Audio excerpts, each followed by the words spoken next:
सर्वांना श्री स्वामी समर्थ. सर्वजण कशा आहेत माझ्या गोड ताई मैत्रिणी. आज मी करणार आहे मँगो शेवळ्या. इथं मी तूप घालून घेतले, 1 चमचा तूप घातले.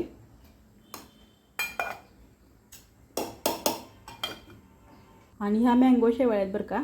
ह्यात वेलची पावडर किंवा काहीसुद्धा घालायचं नाही, फक्त तुपात परतायच्या आणि थोडीशी साखर आणि दूध आणि आपल्याकडे काजू बदाम असले तर घालायचं. खूप सुंदर आहेत, आम्ही घरी केलेले आहेत आणि चवीला एकदम मँगोगत लागतात, एवढ्या सुंदर लागतात. आज गुरुवार आहे त्यामुळं मी नैवेद्यासाठी ह्या शेवळ्या केलेल्या आहेत.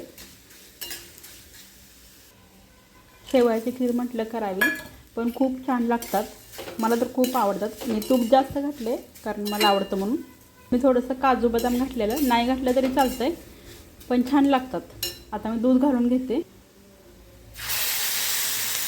ह्यात दूधसुद्धा घातलेलं आहे मी. आता थोडीशी साखर घालायची आणि साखर वगैरे सुद्धा ह्यात असते, सगळं असतं, काहीसुद्धा घालायची गरज नाही, फक्त दूध घालूनच करायचे आहेत. मी थोडीशी साखर घातलेलं आहे आणि 1-2 उकळी येऊन द्यायची किंवा जरासं दूध आटवलं तरी पण छान लागतात.